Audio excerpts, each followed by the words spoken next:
Hello everybody, I am Jarrett Ross, the GeneaVlogger, and welcome back to another Professional Genealogist Reacts. In today's video, I will be reacting to I found out my dad's not my biological father through a DNA test part 1, and this is from BuzzFeed. I'm not sure if I've seen this video before. It seems familiar, but if I have seen it before, I really don't remember it. So it should be mostly like a new reaction, but we'll see if anything kind of pops up that I remember. But this should be a pretty interesting video, being that she found out that her dad's not her biological father. Then I'm assuming she grew up thinking that somebody else was her actual father, was her biological father, that is to say. And then doing a DNA test showed that that wasn't the case. So I'm curious if that was maybe something that her parents knew, or if that was something maybe that they didn't know and it was kind of a surprise to everyone, although technically for the mom it won't be as much of a surprise, assuming that she knows who her biological mother is, or that, you know, she was raised by her. But this should be pretty interesting.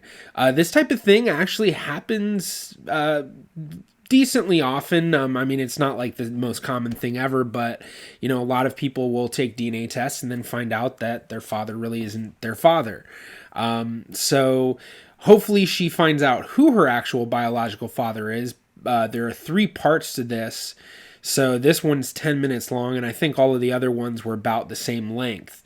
So hopefully that dives into her actually finding her father and connecting with him.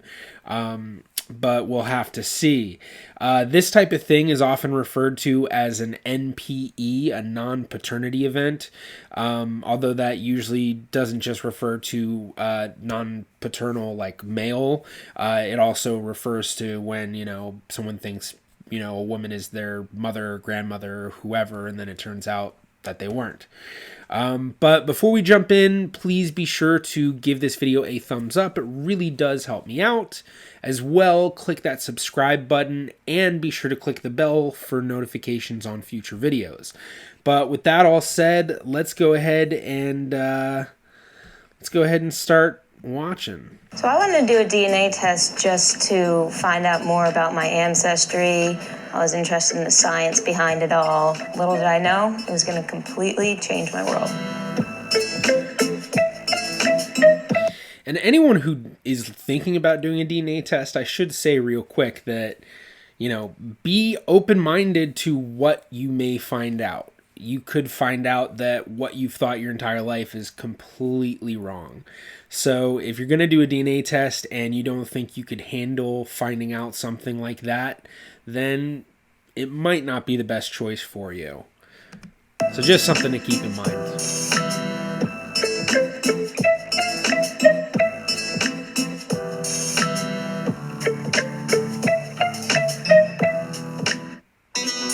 Hi, I'm Sam. I'm 22. Last year for the holidays, I decided to get my family DNA test. So I called my mom to tell her that I was going to get them. I asked if she wanted one too. When Sam said that she had decided to get everyone DNA kits, I immediately texted her father and said, we need to talk to them right away. So the mom did know. We really never thought there was going to be a need to tell the kids because there just didn't seem to be a good reason for us to even consider telling them. We started to hear more and more about people who find out really interesting things from DNA tests. So then we all 4 of us got them for the holidays. I expected to find out that we were probably from Russia, Poland, Hungary, and Ireland. But before we received the results, we had to have a big family meeting, and we did not know what that was going to be about. Her father and I had agreed that we wanted to make sure we had an opportunity to tell them first before they found out in a more surprising and disturbing manner. We always knew that this information was going to be extremely shocking for the kids. We just could not find the right time to do it, and then we had to find the right time to do it. In the year 2017, I didn't understand what needed to be in person and why we couldn't just Skype about it. We thought someone was dying. We used to say we would only tell the kids if there was a medical emergency. In hindsight, that would have been horrible for someone to be stressed with a medical emergency and then you say, oh, by the way, your dad's not your dad. The day that we told the kids went as well as we could have expected.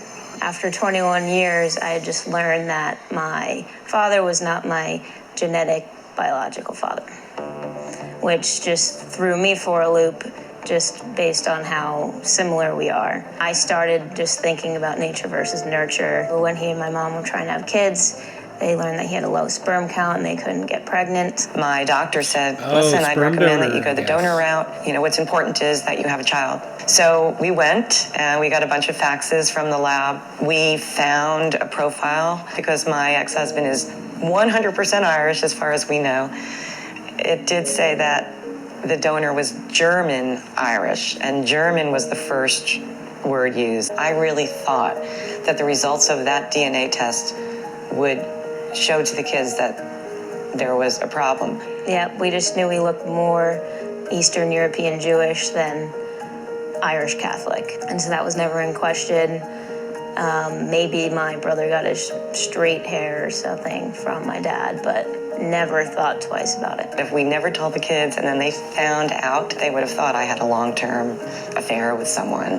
That, wow, we have the same biological father, but it's not ours. Mom must have been doing something. But back to the story. With my son, I think that I got pregnant on the second try. And then the medical practice, they just said, hey, if you want, we can just save the leftover sperm if you ever want it for any other, pregnancy. And I said, sure, okay. And then when my son was about a year old, we said we would love to give our son a sibling. We have some leftover sperm on ice. We thought, we just want a beautiful child. We want a sibling. And it seemed to have worked well the first time. Immediately, my brother and I were both like, okay, well, you're still our dad. That doesn't change anything. I had the mentality that I was not going to not figure out who it was. At that brunch, I remember my daughter said, I want to find out who the donor is. And my son said, I don't want to know who the donor is. You can do whatever you want. I was not going to die without figuring out who the genetic father was. My mom stated that she had the donor profile in the safety deposit box. It was very brief, and his message for the parents, it just said, be a good parent. Said he was Irish and German, and said he liked to swim, ski, and play tennis. I grew up playing tennis and swimming, and I ski and snowboard. Said that he liked to travel. I thought that sounded oddly familiar. I have a snow globe collection for everywhere that I have traveled. As seen here, there's over 120 of them. I did a tour through Europe, studied abroad in Australia, been to Israel, Indonesia. So well-traveled. He was probably 26 or 27 or something at the time. And then he had this 3-year-old sister. So this is all I had to work with, but I was gonna find him. I knew I was gonna find him. Fast forward about a few weeks, I finally got my DNA results from 23andMe, and there was no genetic father match. It was just my mom and my brother who were on there. I thought that maybe when we did the first 23andMe that he might have presented himself. I thought that it would be someone who may or may not want to be contacted by their biological children. Does this person even want to meet someone that was created through a sperm donation because they needed some money to pay for some classes? Yeah.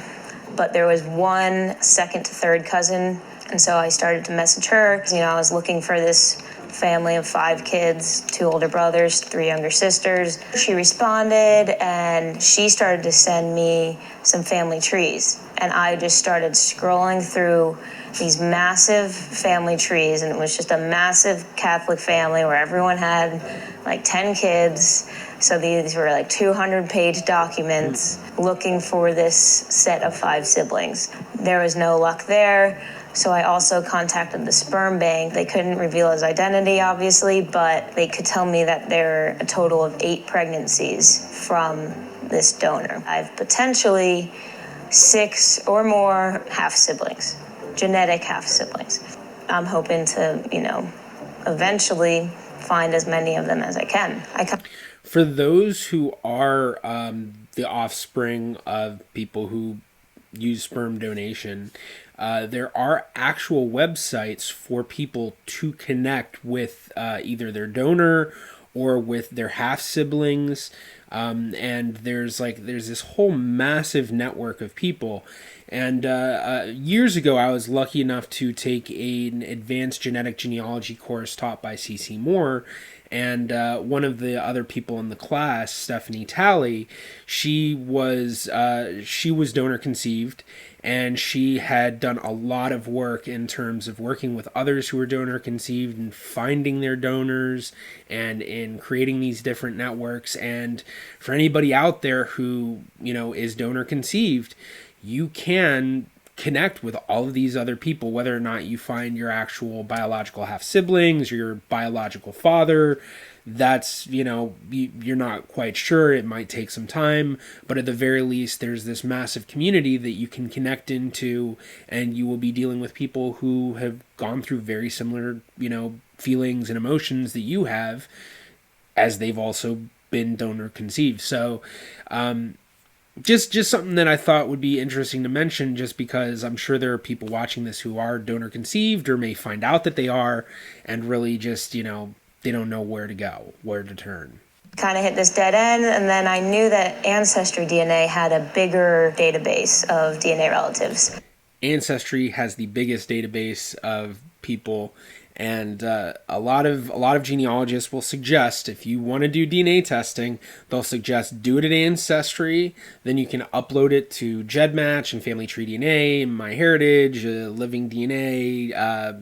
I think there might be like one or two others where you can upload it for free. They are, good solid databases from trusted companies, and you can get a lot of information. 23andMe and Ancestry are the two that you really can't upload to at all. So if you do an Ancestry test, you won't be able to upload it to 23andMe. And if you do a 23andMe test, you can't upload it to Ancestry.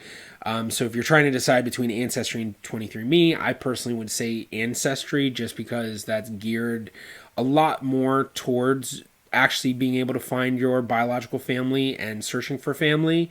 And the database is much bigger, whereas 23andMe, a lot of their focus is more on genetic traits, health information, and things like that. They still do a lot for family stuff, but if you are trying to find your biological family, whether you're donor conceived, whether you're an adoptee, or you just found out that your father isn't your father from whatever, then you can use Ancestry DNA as your best bet in terms of finding somebody, or at least a close relative.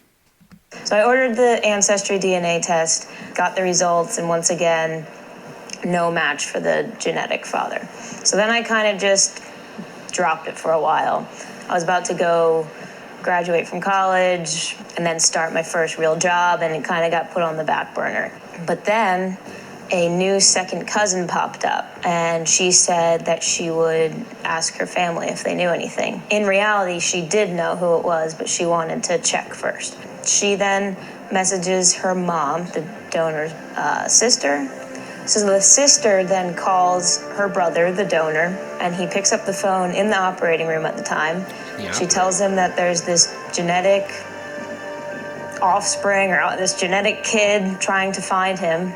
He was like, okay, cool. Yeah, give her my number. So fast forward to the beginning of July. I just moved to Florida for my first job, and I'm sitting on my mattress on the floor because my bed has not arrived yet. And I'm scrolling through furniture, but then an email pops up from that second cousin. I open up the email and I read it, and it has his name, his email, his phone number, and that he's open to talking. So, yeah, so the second cousin said that he lived in New York City, and he was not married, and he had no kids. So immediately I'm thinking, my brother and his fiance live in New York City. Oh my God, my brother could be walking by him every day and have no idea. I think the first thing I did was Google him. Just typed in his name, because I'm thinking, okay, Google's now I have a great resource. The name, I can figure out what he looks like. So I Google him. Dr. Brian Malling, an orthopedic trauma... Oh, and he has an uncommon name. When it comes to genealogy research or finding people, or especially, these biological family searches where you're searching for living people where the records are sealed, you usually want to have a more uncommon name, because then you can find them really easily through Google, as opposed to, if you find, Brian Smith. Good luck trying to figure out your Brian Smith. Surgeon. Dr. Brian Malling is a world-renowned orthopedic trauma surgeon. And I start reading about him and all of his medical work. Founder and chief medical officer of Blue Horizon International. I'm going to tell you a little today about our groundbreaking work in the stem cell arena. Turns out he's a very Googleable person. So they did find Hi, him. my name's Brian Malling. You might as well be honest from the get-go, because sooner or later technology is going to catch up with you. So, you've got your DNA results Is that the end? to discover who you really are. Okay, to be continued. So so they just found him. All right, so that's really interesting. We'll have to see the next one. So there is a part 2, and then there's going to be a part 3 as well. So I imagine part 2 will probably go into the backstory for the father, talk about why he did the donation and all of that. And then hopefully part 3 might be her interacting more with her biological family, or maybe her brother will even be more part of this. So I don't know, but that was a really cool video. I like being able to see the DNA test being used for their best potential, which is beyond that whole, 25% German, 13% Irish, all that stuff, where you're actually using it to find your biological family. And usually the way you do it, it's very rare that you're going to go and take a DNA test and all of a sudden, your closest relatives are on there. More often than not, you usually will take a DNA test and you find a couple of second cousins, or maybe a first cousin, or usually at least a handful of third cousins, and you have to use that information to then build a tree and figure it all out. So sometimes you can be lucky, kind of like in this situation where she got a match, took a while for that match to pop up, but once that match popped up and she talked to them, they knew exactly where she fit into the tree. And there have been a few cases where people have contacted me and they were adopted or didn't know who their biological father was, or the different various cases. And I was actually able to figure out how they fit into my own family. At this point, I think there's been about five different DNA matches that I've done that with. And very interestingly, 2 were in one branch of the family and the other 3 were in another branch of my family, like very specific branches. So I thought that was kind of interesting. But it really does happen a good bit where, people's unknown ancestry it's waiting there for them. And, just like she said, her brother could be walking by their father every day. They both live in New York City. And there's so many common occurrences like that where you're dealing with your biological family and you didn't even know it. Thank you so much for checking out this video. If you enjoyed, please be sure to give it a thumbs up. You can also click right about here if you'd like to subscribe. It's completely free to do so. You can also follow me on Facebook, Twitter, or Instagram at GeneaVlogger. I'm the GeneaVlogger. I'll see you in my next video.